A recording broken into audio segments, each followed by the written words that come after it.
What's going on, y'all? Welcome back to Real Sports Talk, home of the Real Sports Talk. I'm your host, Run It Up, Rue.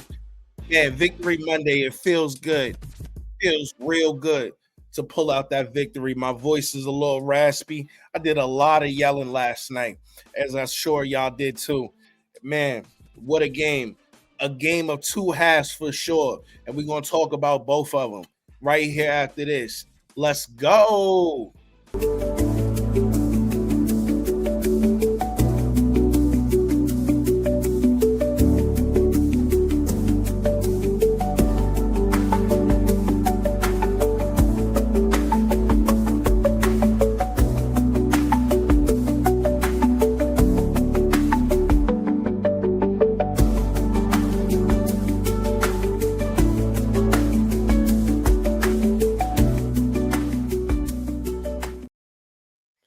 The Dallas Cowboys came back in unbelievable fashion. The defense finally won us a fucking game. Congratulations to that defense. Congratulations to fellas stepping up and doing their job. This game was a tale of two halves.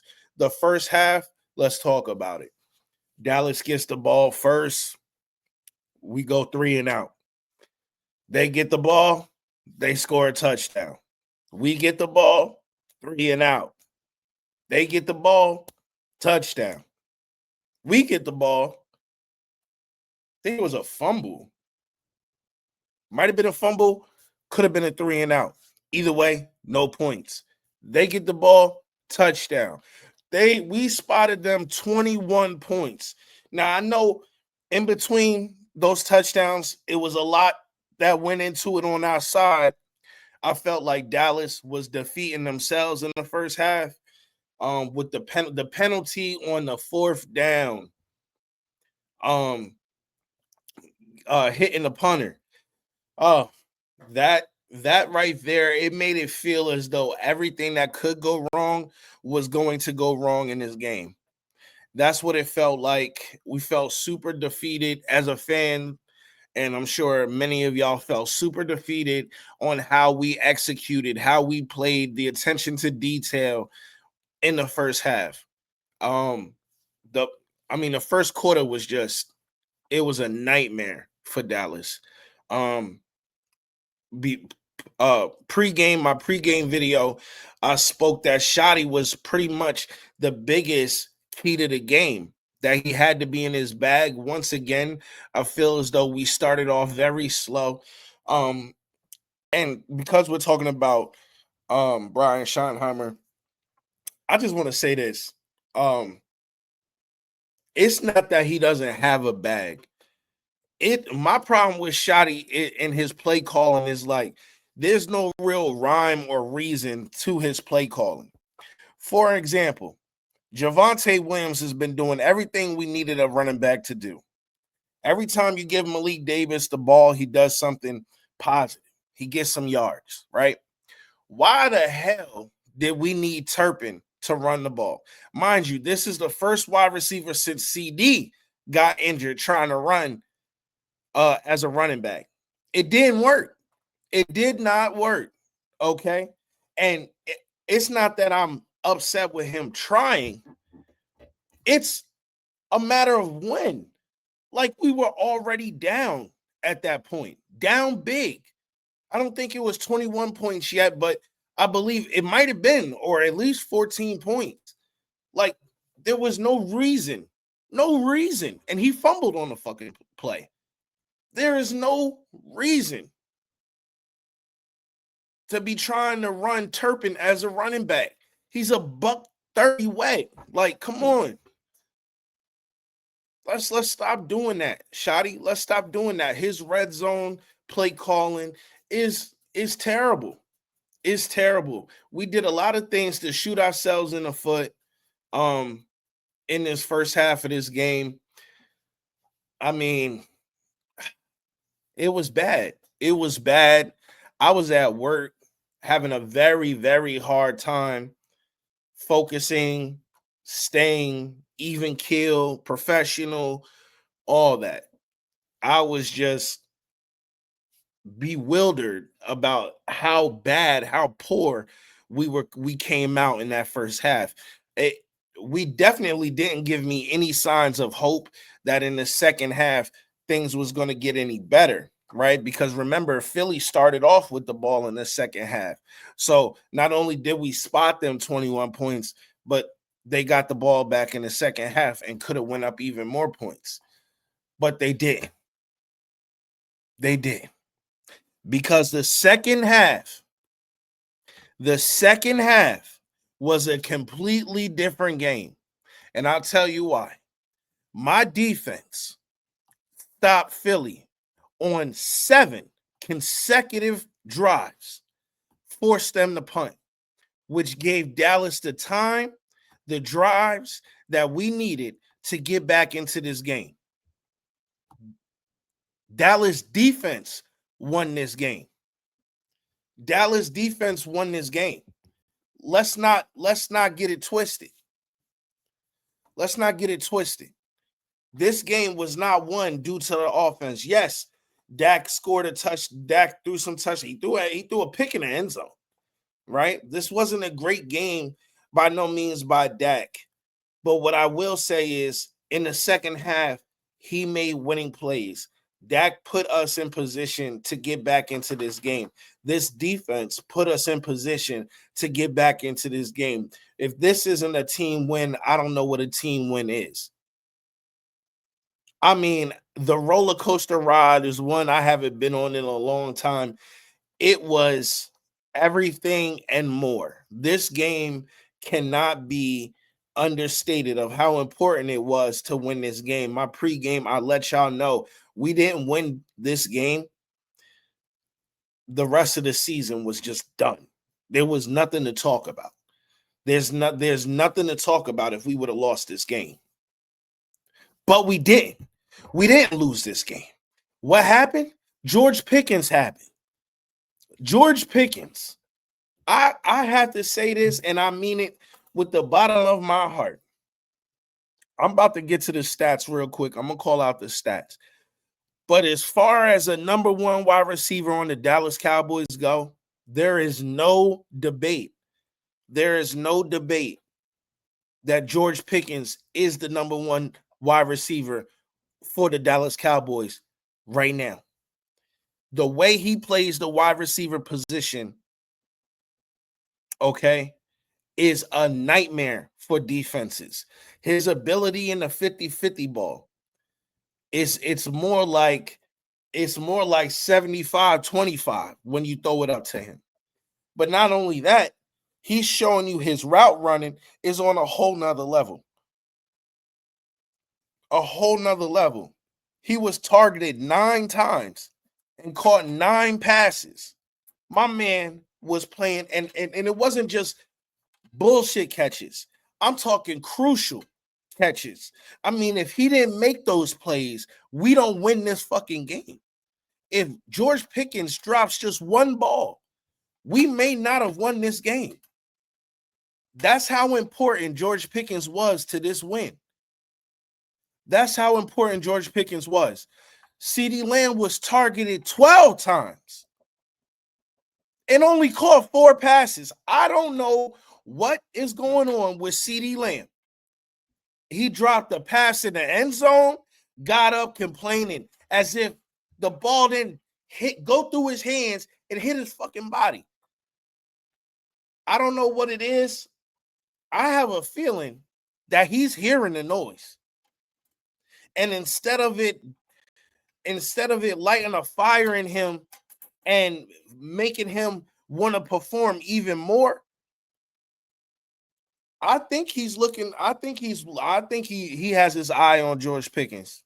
I think he feels like he's losing his position on his team with this roster. It used to be, man, feed CD, we need it. Our end all be all to now, yo, Dak, you don't have to feed CD. What CD does is great. It's awesome. I love it. Right? I was in a CeeDee Lamb jersey yesterday. But he don't win consistently like George Pickens can win consistently. He just does not. He doesn't get separation like George can get separation. He can't, and he made a great catch deep down the field for like 30 plus yards yesterday. And it was a great catch. He had to turn his body and all that. And he can make those plays. And coach even said it himself. Yeah, George is a great player, but he's nowhere near as great as they are together. Right. And I dig that. I love that comment because yes, having two number one wide receivers, it makes it very hard for the defense to cover that down in and down out. Very, very hard. George Pickens is my MVP for this team for this season. Without him, I just don't see this team, looking halfway decent as they do. That's just my opinion. But George Pickens, man, listen, it's not even close. It's not even close. He might be the best wide receiver in the league. He might be the best wide receiver in the league, and we got him for a third-round pick. Look at Pittsburgh right now. Look how bad that offense is looking. How DK Metcalf and Aaron Rodgers just don't seem to be on the same page. Now, would Pickens be looking like he's looking now if he was in Pittsburgh? I don't think so. I think the fact that he's playing with a caliber of quarterback that Dak Prescott is, it's allowed him to elevate his game higher than he ever thought he could get. That's why we see him going off. And I think game in and game out, Dak is gaining more and more trust for this guy. Yo, CD dropping the ball cannot be understated. Yes, in the moment, in the context of trying to move the ball and win a game, yes, it's bad. But when you see your counterpart playing like that, getting the reactions from his teammates the way it is, you gotta be saying to yourself, I'm losing my position with this team. And I think it's more mental, these drops with CD Lamb than anything. I don't think he's hurt. I think he's in his head. I don't know. But Pickens right now is my MVP on this team. Without him, we're not who we are. But this win right here meant so much because without this win, it would have been very hard to talk anything else but 2026. It would have been very hard to talk anything else but 2026 if we would have lost this game.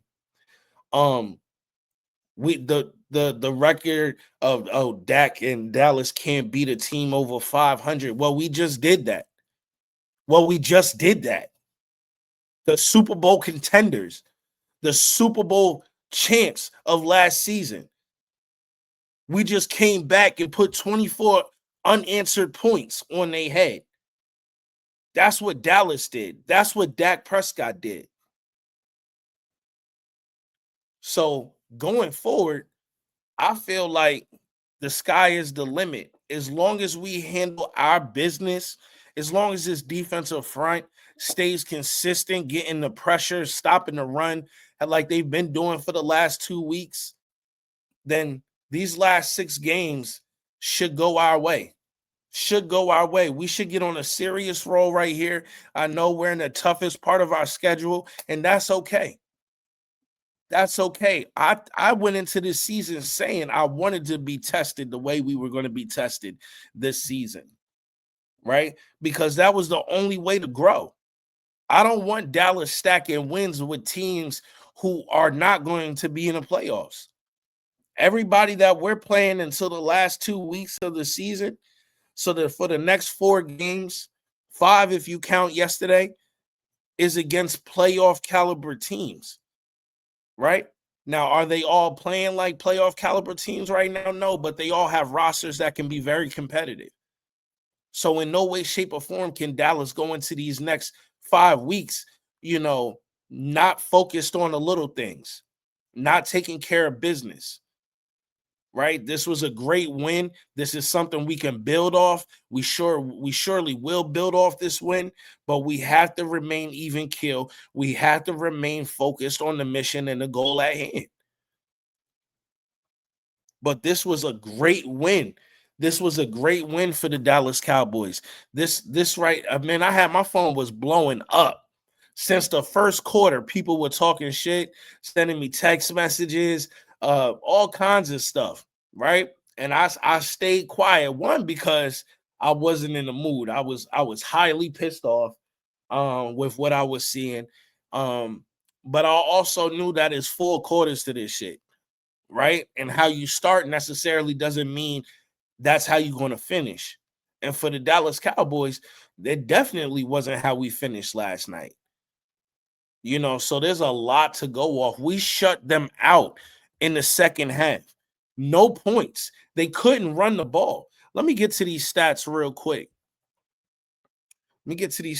quick. Dak Prescott, he went 23 for 36, 354 yards, 2 touchdowns, an interception, a QB rating of 103.2. Jalen Hurts was 27 to 39, 289 yards, 1 touchdown, no interception.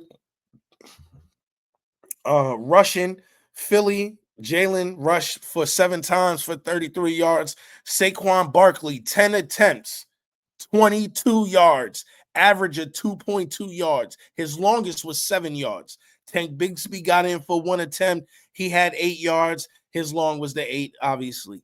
For Dallas, Javonte Williams, 20 attempts, 87 yards, almost 100-yard game.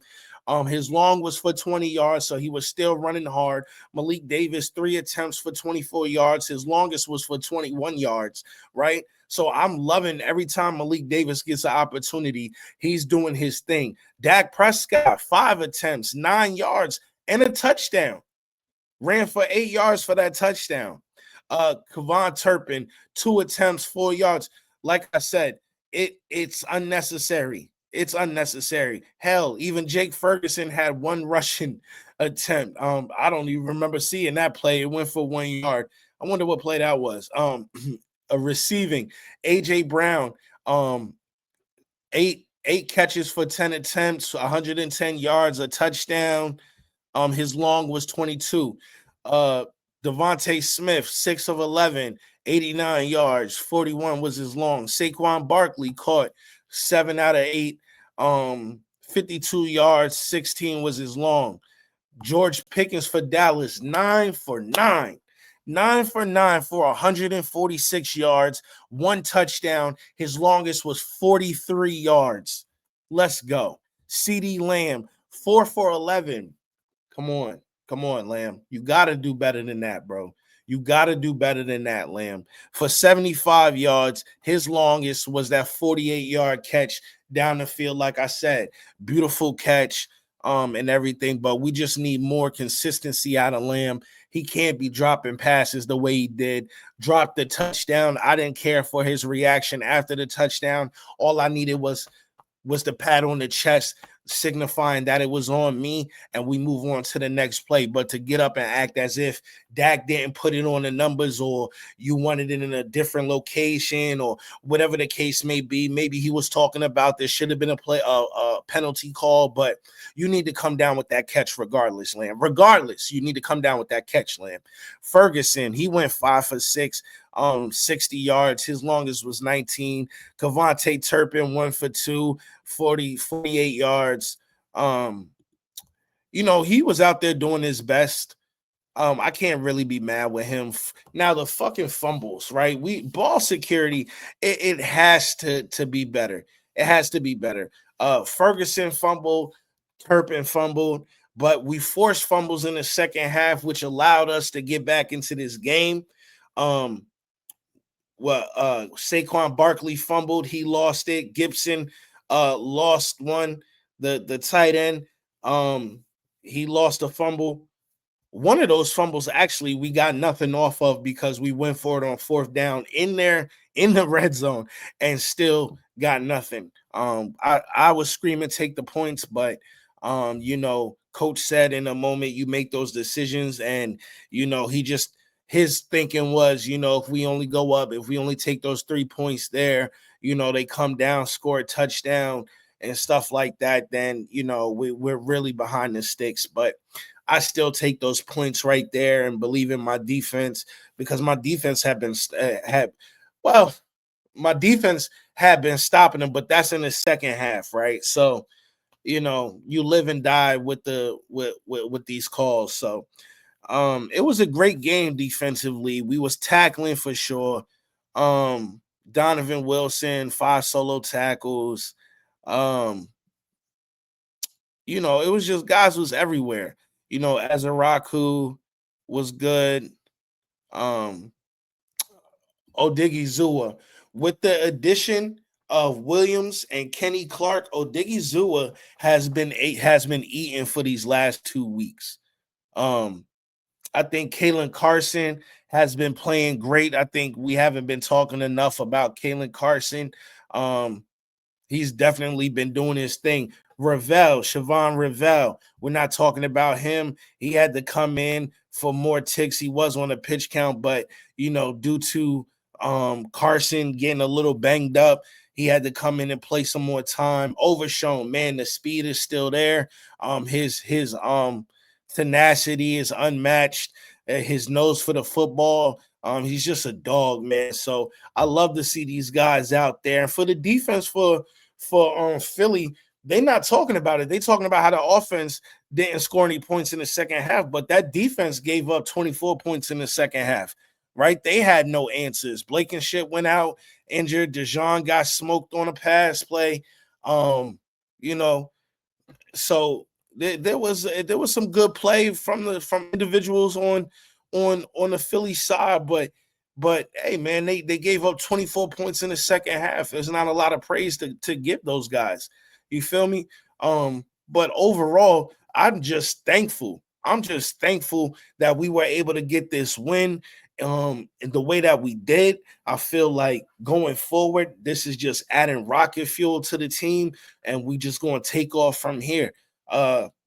We play for the next 2 Thursdays. We play on Thursdays. So next up is Kansas City on Thanksgiving. I'll be dropping my pregame show. Make sure to look out for that. Um, that's going to be good. This is going to be another tough matchup, so make sure to be on the lookout for that. Make sure to hit the like, comment, and subscribe on this video.